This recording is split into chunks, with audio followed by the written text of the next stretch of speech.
we're gonna do a little bit of cooking here on your VF3. We're gonna open our product door, pull our basket out, add our product. Now this will hold up to 3 pounds of product.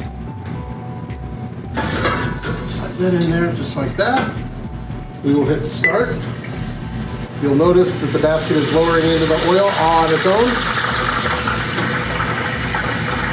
And in about 5.5 minutes, we will have the best freezer to fryer chicken tenders you've ever had.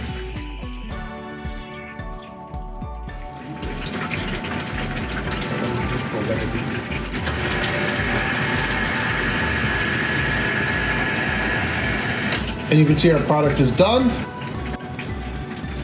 And it will beep to notify us that it is ready to pull out. You can cancel the beeping by either hitting stop or simply opening the door. So now that our product is finished, just give it a quick shake to shake any remaining oil off, pull it out, put it in your container for service. And of course, you always want to take a temperature of a couple tenders to make sure that everything is up to temperature.